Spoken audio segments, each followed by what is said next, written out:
Okay, day 453 of going live. We are adding to our BRRRR list of our comparable sales list with more properties that are coming on the market. I love a home like this one because this property just came on the market less than a day ago, 16 hours on Redfin.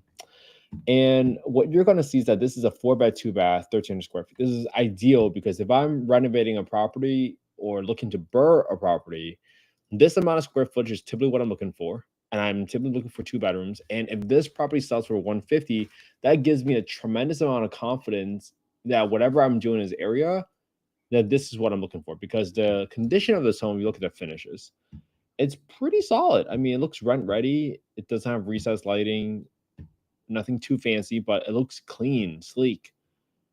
Kitchen looks good enough.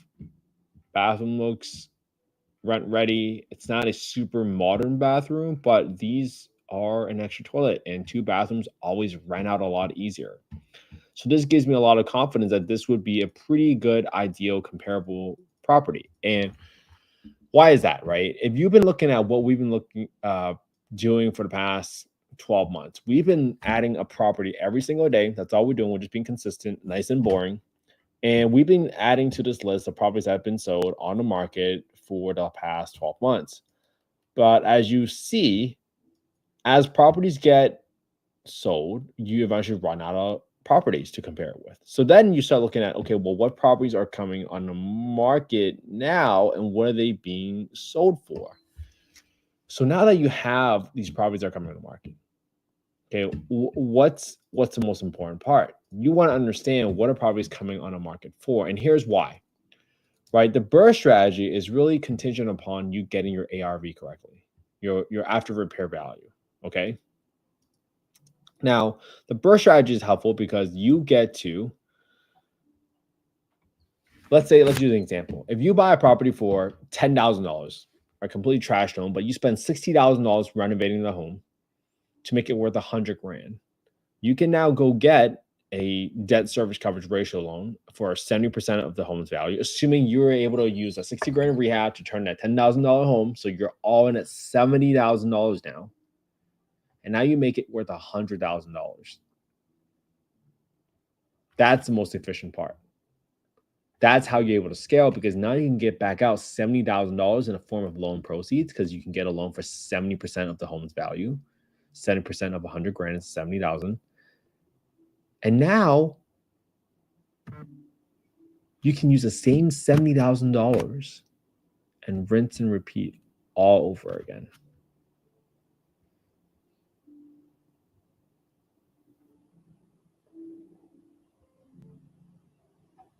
That's how you scale a lot faster. Because what's the alternative?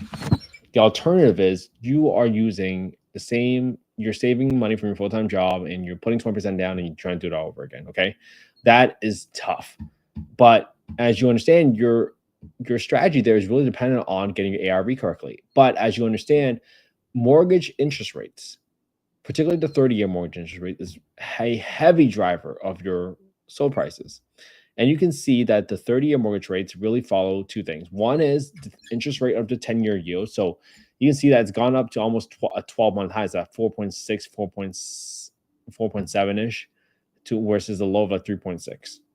That's a huge difference in interest rates. But it's also affected by the spread. So the reason you're not seeing 8% interest rates is right now is because historically the spread between the 10-year yield and the 30-year mortgage interest rate is usually around like 1.5 to 2%. So that's why you see interest rate around 6.5 now, versus before you saw 7.5, 8% easily. So if the spread is narrowed and interest has gone down, then you get a much bigger drop in interest rates. But that's not the case right now. Interest rate has gone back up a little bit, but the spread has narrowed. So that's why you're not seeing a big seesaw right now. Great.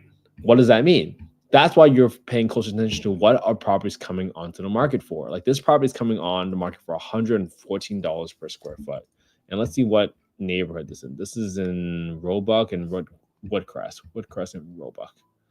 So the reason I want to write down all these things, Woodcrest and Roebuck, The reason I want to do that is because I want to understand what a property is coming on the market for, depending on how the interest rates are fluctuating. Because if interest rates are going up and up and up, you have to adjust downwards your ARV estimate, because that's just naturally what happens in the market, right? It makes it less affordable to buy the property at a higher interest rate.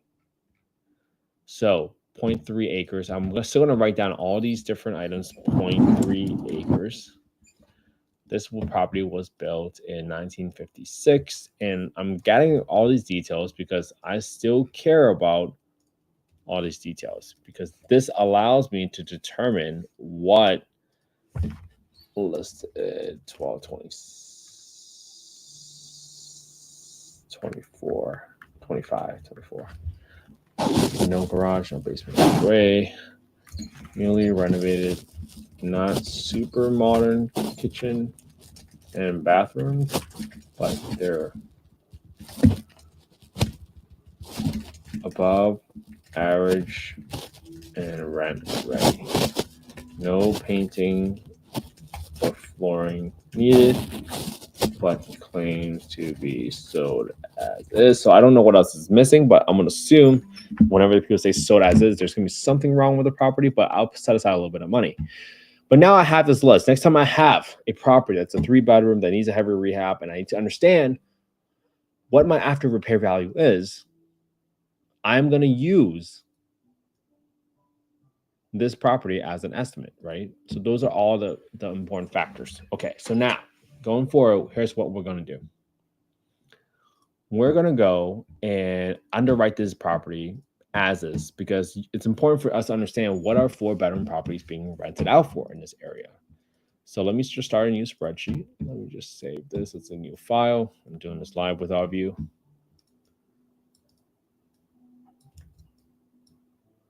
12, 26, 24.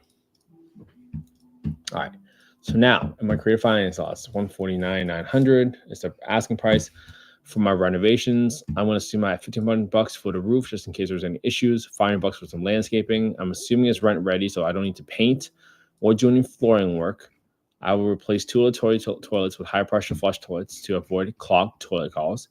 And I might just throw in an extra water heater replacement just in case I need a little bit more budget. So that gives me about $65 rehab.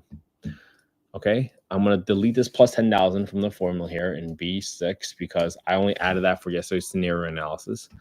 So with a $6,500 rehab, I need to go find out what my rent is. So if I go to affordablehousing.com and I go to the owner section and I go to the market rent estimator, it's going to bring me to this page where I plug in the address and a bedroom count. And it's going to say right here, my average rent for a 4-bedroom is $1,394. Great. $1,390. I'll just do $1,390. And that's the average for 25 units within a 2.34 mile radius. Great. That gives me a quick sense of where this property is trending towards. And now I got to plug in my other numbers. So $143 is the estimate on Redfin. So I'll do 143 right here in B28. Obviously, check with the county assessor records before you close on the deal to double check your numbers. And then this $116 homeowner insurance, I'm going to do equals 116 times 1.2. And the reason I'm multiplying by 1.2 is because I'm assuming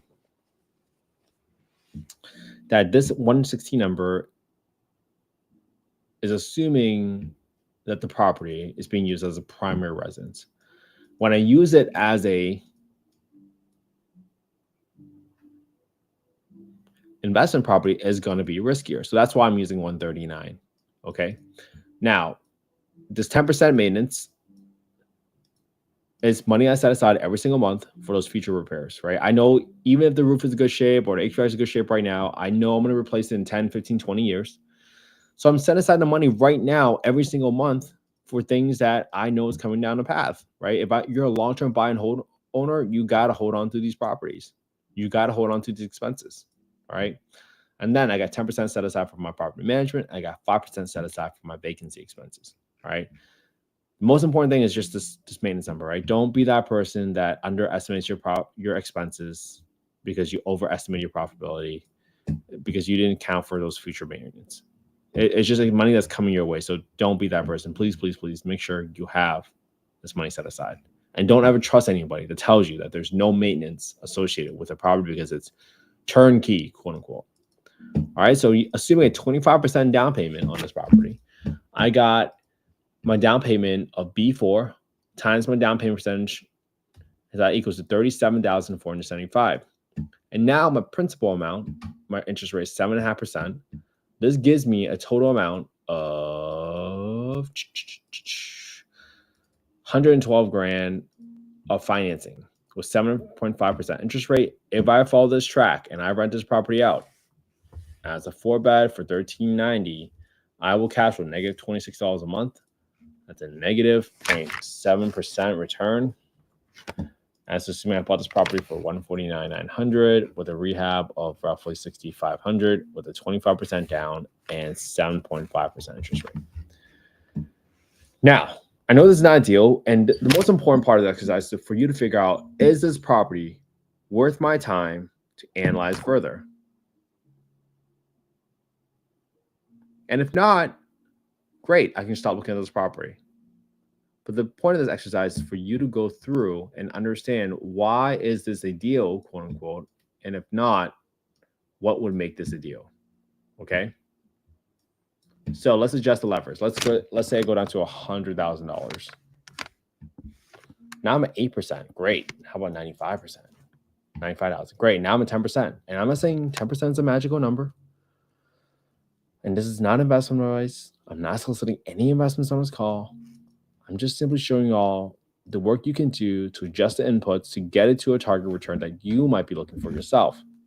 So at $95,000, I can cash flow $262 a month, assuming I can rent it out for $1,390, and assuming all my other factors still stay the same.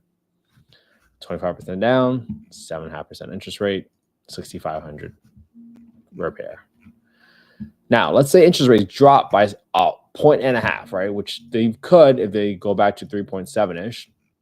Now, all of a sudden, your cash number just went up a lot, right? So now, all of a sudden, you might be willing to pay extra $10,000 because you're still able to meet 9.8. So that's what happens when interest rate can drop from 7.5 to 6%. Because now, all of a sudden, you can afford to pay $105,000 with a $288 rehab with a 25% down. $65 rehab. With a $288 cash flow, that's a 9.8% return on your initial capital invested, assuming you did a 25%. Those are all the factors that you want to understand and you want to consider whenever you're doing these analysis, right? Please, please, please make sure that you understand all these factors, because they're going to be very, very important for you to understand what's going on. And most importantly, this is so important for you to practice. So my hope is this, right? You analyze the same deal I analyzed today. This is 100 Lawson Drive in Birmingham, Alabama, 35215. You can look at this property up today, and you can go and get a copy of the spreadsheet. I didn't make this one from scratch. Just go to affordablehousing.io, go to the Get Deal Analysis tool, put in your name, your email, your phone number. That's the fastest way to get a copy of the spreadsheet. And again, I didn't make it from scratch. I got it from a few other folks. I modified it to just so I can analyze deals a lot faster, so I can lay out my own scenarios. And then I just modified the rehab spreadsheet based on my experience for some of the short-term rentals I've done and long-term rentals that I've done. And that's it. Just estimate. All you're trying to figure out, is this property worth your time to send someone out there to get pictures for you, to get a contract to give you a bid? Because if it's not, the last thing you want to do is waste a good contractor's time, your own energy, pursuing properties that are not worth it. Because if they're good contractors, chances are they're going to be busy and you don't want to waste their time. All right. Don't be that person. So I hope you have an amazing day. Hope everybody had a Merry Christmas yesterday. Hope you all spent some quality time with your family and friends today. Hope you're staying consistent with me. I'll see you all tomorrow for day 453. Have a good one, everybody. Stay consistent with me. I'll see you all tomorrow. Have a good one.